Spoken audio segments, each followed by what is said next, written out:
मी राखी सोनोने स्वागत करते तुमचं भगवद्गीतेच्या अध्याय 5 मध्ये कर्म संन्यास योग. अर्जुन उवाच संन्यास कर्मणा कृष्ण पुनर्योग च संससी यच्छेतयोरेक तन्मे ब्रूहि सुनिश्चितम्. अर्जुन म्हणाला, हे कृष्ण, सर्वप्रथम तुम्ही मला कर्माचा त्याग करण्यास सांगता आणि पुन्हा तुम्ही भक्तिपूर्वक कर्माची प्रशंसा करता. आता या दोघींपैकी कोणते अधिक लाभप्रद आहे ते कृपया मला निश्चितपणे सांगाल का? भगवद्गीतेच्या या 5व्या अध्यायामध्ये भगवंत सांगतात की भक्तिभाविक कर्म हे शुष्क मानसिक तर्कवादापेक्षा अधिक चांगले आहे. भक्तिमार्ग हा शुष्क तर्कवादापेक्षा अधिक सोपा आहे, कारण भक्ती दिव्य स्वरूपी असल्यामुळे ती मनुष्याची कर्मबंधनातून मुक्तता करते. दुसऱ्या अध्यायात आत्म्याचे आणि त्यांच्या प्रकृत देहबंधनासंबंधी प्राथमिक स्वरूपाचे वर्णन केले आहे. बुद्धियोग किंवा भक्तीद्वारे या भौतिक बंधनातून कसे मुक्त व्हावे याचेही वर्णन त्या ठिकाणी करण्यात आले आहे. तिसऱ्या अध्यायात सांगण्यात आले आहे की ज्ञानी मनुष्याला कोणतेही कर्तव्य करायचे राहत नाही, आणि चौथ्या अध्यायात भगवंतांनी अर्जुनाला सांगितले की सर्व प्रकारच्या यज्ञकर्मांचे पर्यवसान शेवटी ज्ञानामध्ये होते. तरीही चौथ्या अध्यायाच्या शेवटी भगवंत अर्जुनाला ज्ञानयुक्त होऊन जागृत होण्याचा आणि युद्ध करण्याचा सल्ला देतात. म्हणून भक्तियुक्त कर्म आणि ज्ञानयुक्त कर्म या दोहोंवर एकाच वेळी जोर देऊन श्रीकृष्णाने अर्जुनाला गोंधळात टाकले आहे आणि त्याचा निश्चय डगमळीत केला. अर्जुनाला वाटते की ज्ञानयुक्त संन्यास म्हणजेच सर्व प्रकारच्या इंद्रियजन्य कर्माची समाप्ती करणे. परंतु जर एखादा भक्तिपूर्ण कर्म करीत असेल तर कर्माची परिसमाप्ती कशी होऊ शकेल? दुसऱ्या शब्दात सांगायचे झाल्यास त्याला वाटते की ज्ञानयुक्त संन्यास हा सर्व प्रकारच्या कर्मापासून मुक्त असला पाहिजे, कारण कर्म आणि संन्यास यांच्यात त्याला विसंगती दिसते. ज्ञानयुक्त कर्म बंधनकारक होत नाही आणि म्हणून ते कर्म अकर्माप्रमाणेच आहे हे त्याला समजले दिसत नाही. म्हणून आपण कर्म पूर्णपणे थांबवावे की ज्ञानयुक्त होऊन कर्म करावे या संबंधी अर्जुन पृच्छा करीत आहे. श्री भगवान वाच संन्यास कर्मयोगच्च निःश्रेयस कराउभो तयोक्त कर्म संन्यासा कर्मयोगे विशिष्यते. श्री भगवान म्हणाले, कर्माचा संन्यास आणि भक्तिभाविक कर्म दोन्हीही तू मुक्ती देण्यास चांगले आहेत, परंतु या दोहोंपैकी भक्तियुक्त कर्म हे कर्मसन्यासापेक्षाही उत्तम आहे. सकाम कर्मे संसारिक बंधनास कारणीभूत होतात. जोपर्यंत मनुष्य शारीरिक सुखाचा दर्जा सुधारण्याच्या उद्देशाने कर्म करीत राहतो तोपर्यंत त्याला विविध प्रकारच्या शरीरामध्ये निश्चितपणे देहांतर करावेच लागते. यामुळे त्याचे भौतिक बंधन सतत चालू असते. ज्ञेयस नित्य संन्यासी यो न द्वेष्टी न कांडिती निर्दंदो हे महाबाहो सुखबंधात प्रचुच्यते. हे महाभाव अर्जुना, जो द्वेष करीत नाही तसेच आपल्या कर्मफळांची आकांक्षा करीत नाही तो नेहमी संन्यासीच असल्याचे जाणावे. सर्व प्रकारच्या द्वंद्वातून मुक्त करणाऱ्या असा मनुष्य सहजपणे भौतिक बंधन पार करतो आणि पूर्णपणे मुक्त होतो. जो पूर्णपणे कृष्ण भावभाविक आहे, जो नेहमी संन्यासाचीच असतो, कारण त्याला आपल्या कर्मफलांचा द्वेषही वाटत नाही किंवा आपल्या कर्मफलाची आकांक्षाही नसते. भगवंताच्या दिव्य प्रेममय सेवेमध्ये समर्पित असा हा संन्यासी परिपूर्ण ज्ञानी आहे, कारण त्याला श्रीकृष्णांशी संबंधित आपल्या मूळ स्वरूपस्थितीचे ज्ञान झालेले असते. तो पूर्णपणे जाणतो की श्रीकृष्ण पूर्ण आहेत आणि आपण त्यांचे अंश आहोत. हे ज्ञान परिपूर्ण आहे कारण ते गुणात्मक दृष्ट्या आणि परिमात्मक दृष्ट्या बरोबर आहे. श्रीकृष्णांशी एकरूप होण्याची संकल्पना चुकीची आहे, कारण अंश हा पूर्णांशी कधीच बरोबरी करू शकत नाही. अंश हा गुणात्मक दृष्ट्या एक परंतु परिमात्मक दृष्ट्या भिन्न आहे. हे ज्ञान योग्य आणि दिव्य असे आहे, कारण अशा ज्ञानामुळे आकांक्षा आणि शोक करण्यायोग्य काहीच कारण नसल्याने जीवन स्वतःमध्येच पूर्णत्व प्राप्त करतो. त्याच्या मनामध्ये द्वंद्व मुळीच नसतो, कारण तो जे काही करीत असतो ते सर्व श्रीकृष्ण प्रित्यर्थच करीत असतो. याप्रमाणे द्विस्थितीतून मुक्त असल्याने या प्राकृत जगात असूनही मुक्त असतो.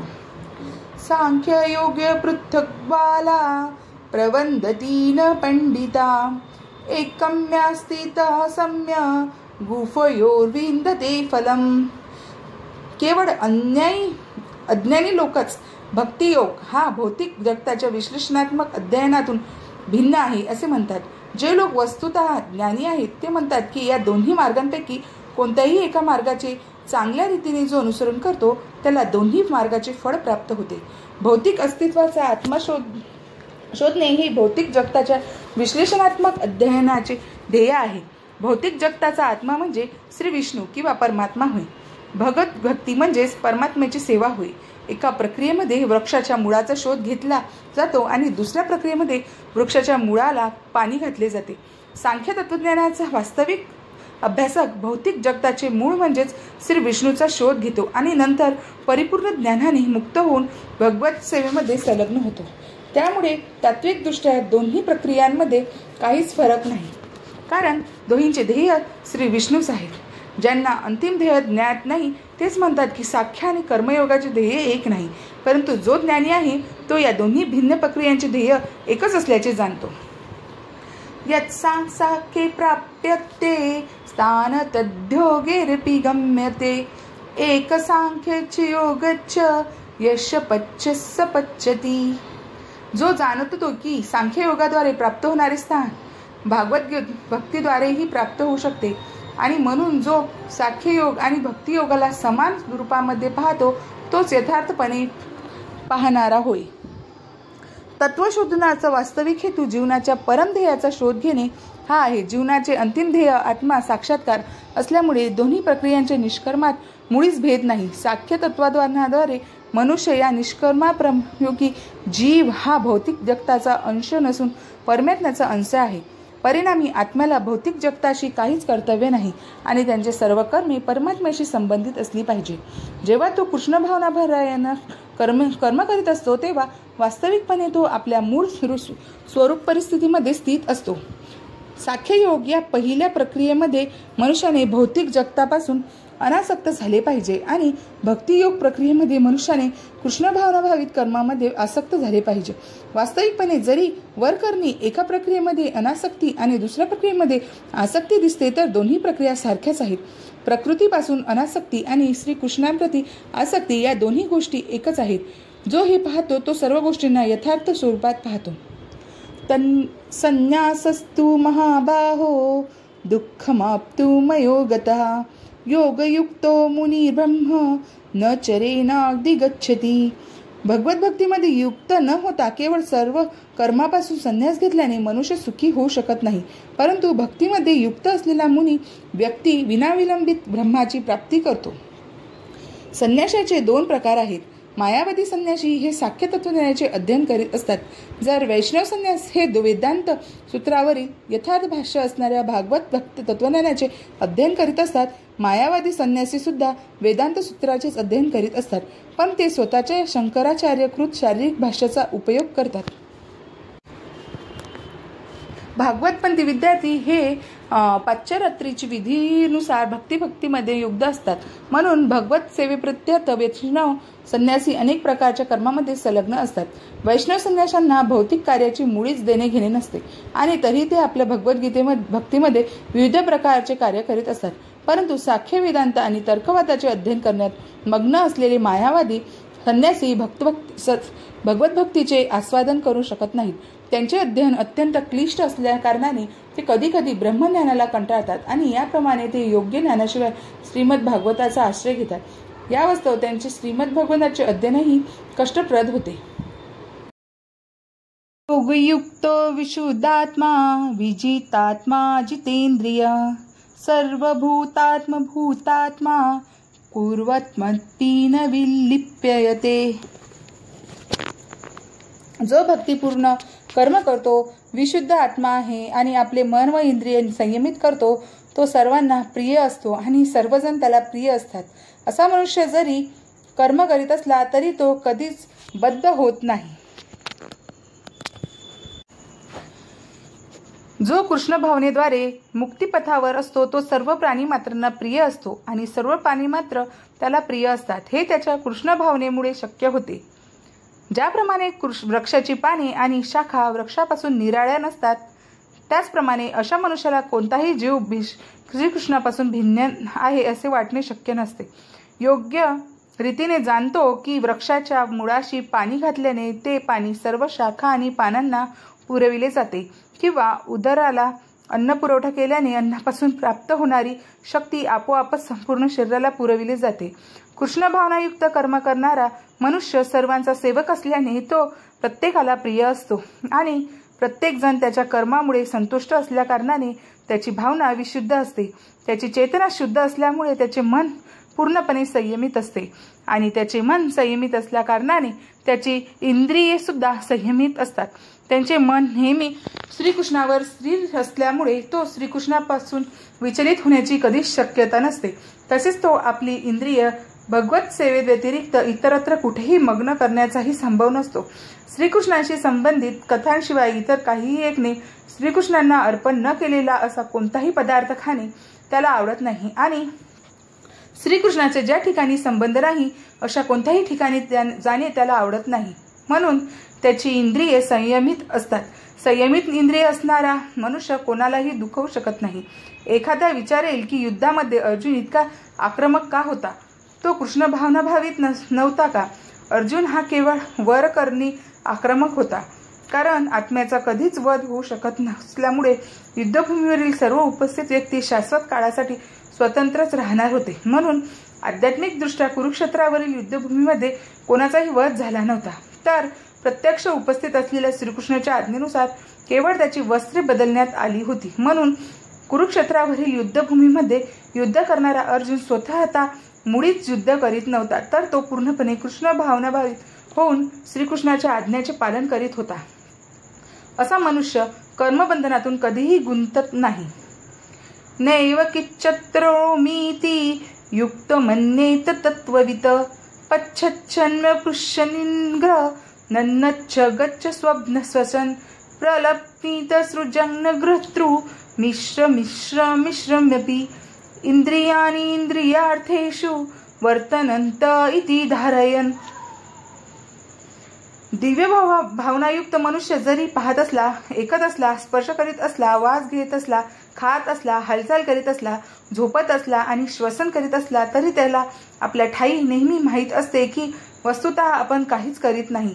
कारण बोलताना, उत्सर्जन करताना, स्वीकार करताना किंवा डोळ्यांची उघडझाप करताना तो नेहमी जाणतो की केवळ भौतिक इंद्रिय आपापल्या विषयांमध्ये संलग्न आहेत आणि तो स्वतः त्याच्यापासून अलिप्त आहे.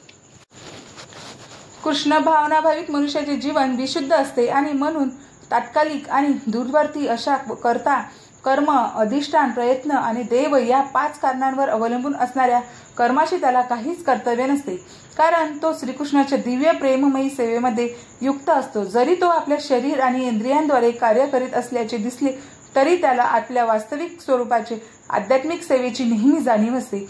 भौतिक भावनेमध्ये इंद्रिय तृप्ती करण्यामध्ये मग्न असतात, परंतु कृष्ण भावनेमध्ये इंद्रिये श्रीकृष्णांची इंद्रिये संतुष्ट करण्यामध्ये मग्न असतात. म्हणून कृष्ण भावनाभावित मनुष्य जरी इंद्रियजन्य भौतिक कार्य करीत असल्याचे दिसला तरी तो सदैव मुक्तच असतो. पाहणे आणि ऐकणे हे ज्ञानेंद्रियांचे कार्य आहे, तर चालणे, बोलणे, उत्सर्जन करणे इत्यादी कर्मेंद्रियांचे कार्य आहे. कृष्ण भावनाभावित व्यक्ती इंद्रियांच्या कार्यापासून कधीच प्रभावित होत नाही. तो भगवत सेवेव्यतिरिक्त इतर कोणतेही कार्य करू शकत नाही, कारण तो जाणतो की आपण भगवंताचे नित्य दास आहोत. ब्रह्मण्याधाय कर्माणि संदत्यक्त्वा करोति लिप्यतेन स पापेन पच्छपत्र विमाप्स्वसा. जो व्यक्ती कर्मफल भगवंतांना समर्पित करून आसक्ती न ठेवता आपले कर्म करतो, तो कमलपत्र ज्याप्रमाणे पाण्याने स्पर्शले जात नाही त्याचप्रमाणे पाप कर्माने प्रभावित होत नाही. कायेन मनसा बुद्धत्या ले केवल्येरिद्रियेरपि योगीन कर्म कुर्वन्ति संदत्यक्ताश्मशुद्धये.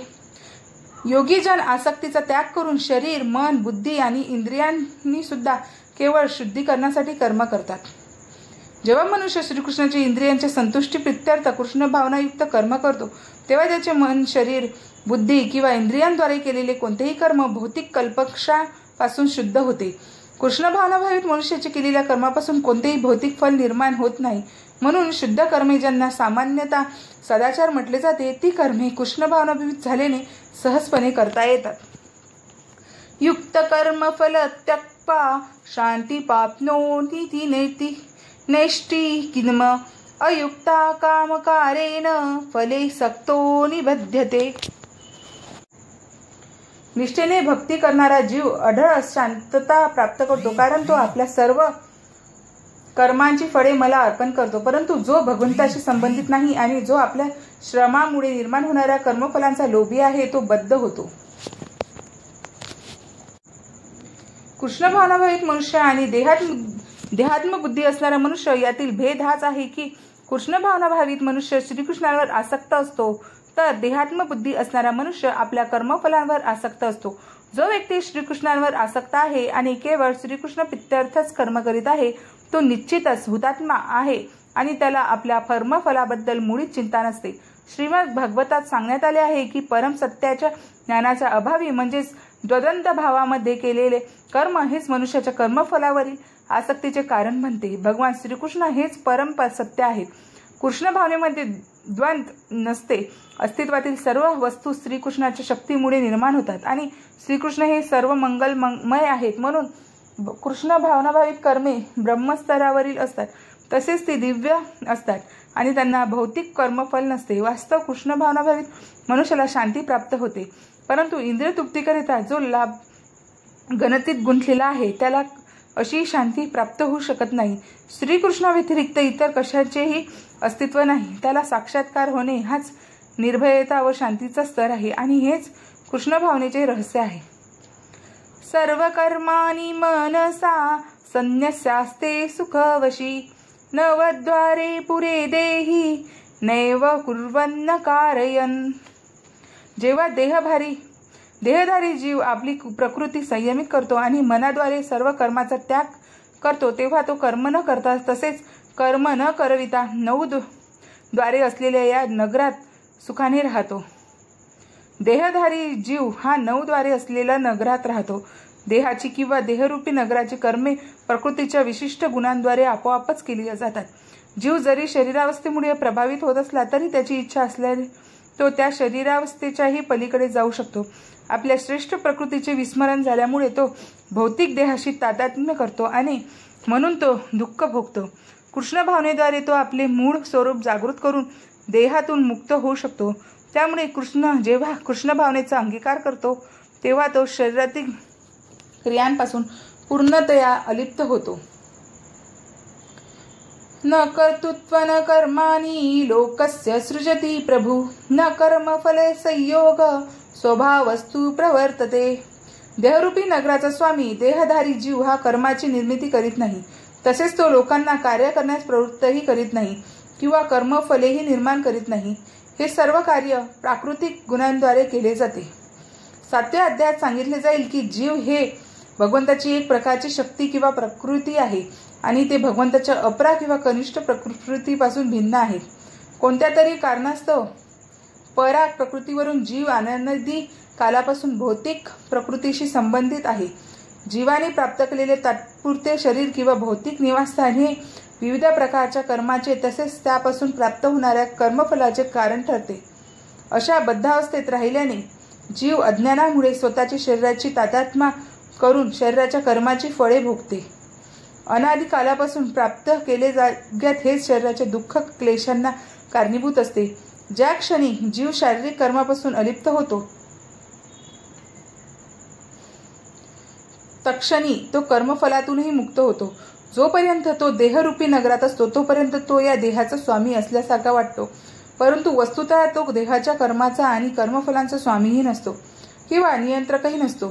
तो तर केवळ भवसागराच्या मध्यावर अस्तित्वासाठी संघर्ष करीत असतो. भवसागराच्या लाटा त्याला इतस्ततः भिरकावीत असतात आणि त्या लाटांवर जीवांचे मुळीच नियंत्रण नसते. यावर उत्तम उपाय म्हणजे त्याने दिव्य कृष्ण भावनेच्या सहाय्याने पाण्याबाहेर येणे होय.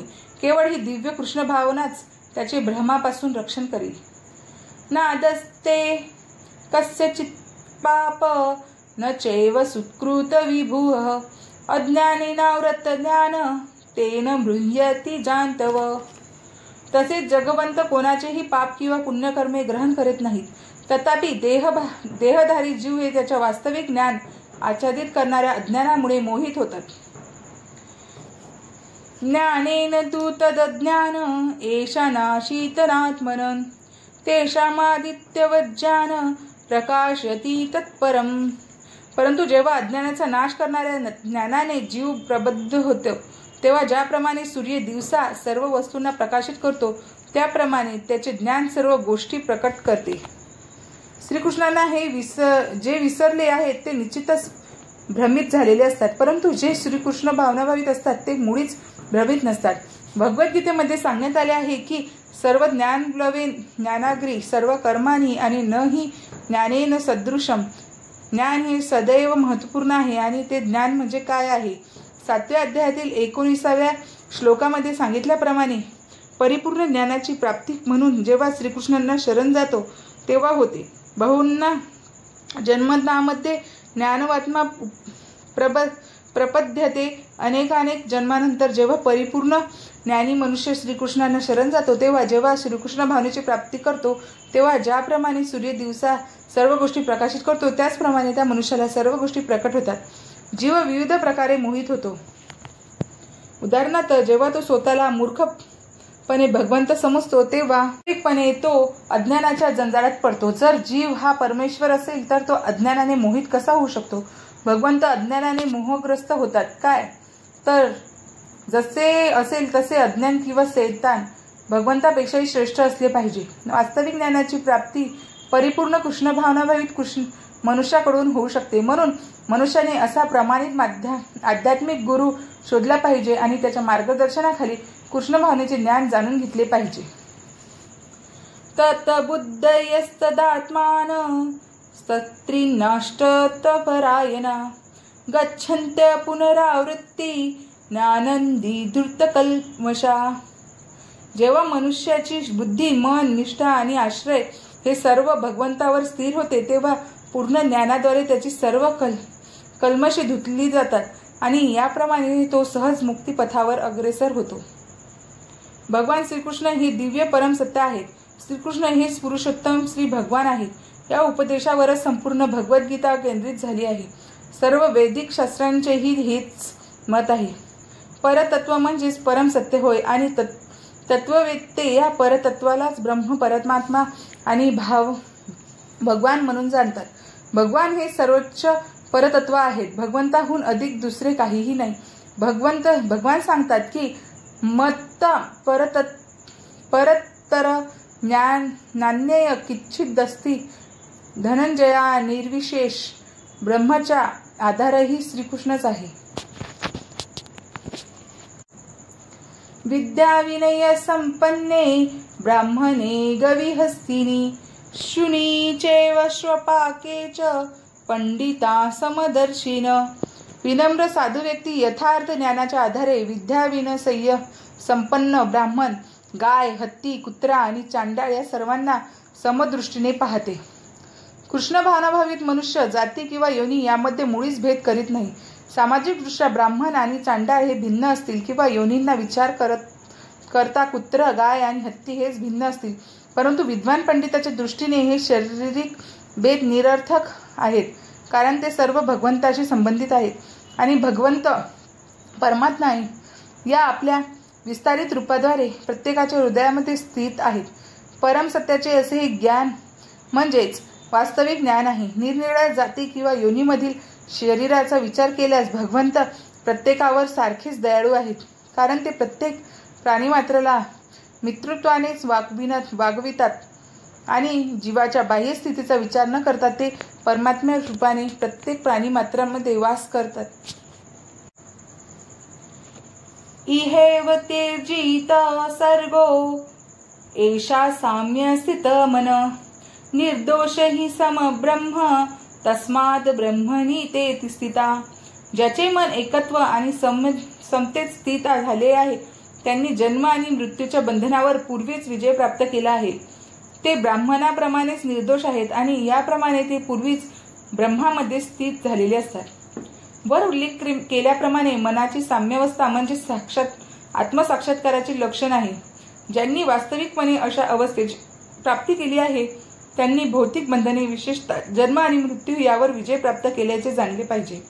जोपर्यंत मनुष्य या देहाशी तादात्म्य करतो तोपर्यंत त्याला बद्ध समजले जाते. परंतु जेव्हा तो आत्मसाक्षात्काराद्वारे साम्यावस्थेप्रत उन्नत होतो तेव्हा तो बद्ध जीवनातून मुक्त होतो. दुसऱ्या शब्दात सांगायचे तर त्याला भौतिक जगतात पुन्हा जन्म घ्यावा लागत नाही, तर तो मृत्यूनंतर आध्यात्मिक जगतात प्रवेश करू शकतो. भगवंत हे निर्दोष आहेत कारण ते आसक्ती आणि द्वेषरहित आहेत. ज्याप्रमाणे जेव्हा जीव आसक्ती आणि द्वेषरहित होतो तेव्हा तो सुद्धा निर्दोष होतो आणि आध्यात्मिक जगतात प्रवेश करण्यास पात्र होतो. अशा व्यक्ती पूर्वीच मुक्त झाल्याचे समजलेच पाहिजे आणि अशा व्यक्तीच्या लक्षणांचे वर्णन खाली करण्यात आले आहे. न प्रयश्यं प्रिय प्राप्य नोंद्रिजत प्राप्य चाप्रियम स्थिर बुद्धी समुंडो रे ब्रह्मविद्य ब्रह्मणी स्थित. जो मनुष्य प्रिय वस्तू प्राप्त झाल्यावर हर्षून जात नाही तसेच अप्रिय वस्तू प्राप्त झाल्यावर शोक करीत नाही, ज्याची बुद्धी स्थिर आहे, जो मोहरहित आहे आणि भगवत विज्ञान जाणतो तो पूर्वीच ब्रह्मामध्ये स्थित असतो. आत्मसाक्षात्कारी व्यक्तीची लक्षणे या ठिकाणी सांगण्यात आली आहेत. पहिले लक्षण आहे की तो स्वतःच्या शरीराची मिथ्या तादात्म्य करून मोहित होत नाही. तो निश्चितपणे जाणतो की आपण म्हणजे हे शरीर नाही तर आपण भगवंताचे अंश आहोत. म्हणून तो शरीराशी संबंधित कोणतीही गोष्ट प्राप्त झाल्यावर हर्षित होत नाही, तरी शरीराशी संबंधित गोष्ट गमावल्यावर शोकही करीत नाही. मनाच्या या स्थिरतेला स्थिर बुद्धी म्हटले जाते. म्हणून तो स्थूल देहालाच आत्मा असे चुकीने समजून मोहित होत नाही, तसेच देहाला शाश्वत मानित नाही आणि आत्म्याचे अस्तित्व अमान्य करीत नाही. या ज्ञानामुळे तो परम सत्याचे संपूर्ण विज्ञान म्हणजे ब्रह्म, परमात्मा आणि भगवान जगण्याच्या स्तराप्रत उन्नत होतो. तो सर्व तऱ्हेने ब्रह्माशी एकरूप होण्याचा मिथ्या प्रयत्न न करता आपल्या स्वरूप स्थितीला पूर्णपणे जाणतो. यालाच ब्रह्म साक्षात्कार असे म्हणतात. अशा स्थिर बुद्धीला कृष्ण भावना म्हणतात. बाह्यस्पर्शेन्मसक्तान्मा विद्यन्तान्मीयचुखम स ब्रह्मयोगयुक्तान्मा सुखम शयं शंतुने. असा मुक्त मनुष्य भौतिक इंद्रिय सुखामध्ये आसक्त होत नाही, तर तो स्वतः मध्येच सुखाचा अनुभव घेत सदैव समाधिस्थ असतो. या प्रकारे आत्मसाक्षात्कारी मनुष्य ब्रह्माच्या ठायी एकाग्र झाल्याने अमर्याद सुखाचा अनुभव घेतो.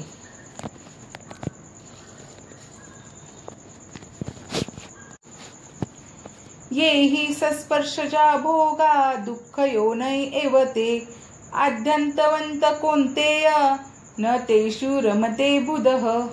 भौतिक इंद्रियाच्या संयोगापासून उत्पन्न होणाऱ्या दुःखाच्या कारणामध्ये बुद्धिमान मनुष्य भाग घेत नाही. हे कोणतेया अशा सुखांना आरंभ आणि शेवट असतो, म्हणून बुद्धिमान व्यक्ती त्यामध्ये आनंद घेत नाही. शक्नोती हे वय सोढू प्राक्शरीरमिवो विमोक्षणात कामक्रोधच वेगस युक्त स सुखी नरः. वर्तमान शरीराचा त्याग करण्यापूर्वी जर मनुष्य प्राकृत इंद्रियाचा आवेग सहन करू शकला नाही आणि काम आणि क्रोध यांच्या वेगांना आवरू शकला तर तो योग्य प्रकारे स्थित आहे आणि या जगात तो सुखी असतो. योंत सुखोंतरारमस्त स्थांत ज्योतितिरेयः स योगी ब्रह्मनिर्वाण ब्रह्मभूतोधिगच्छति.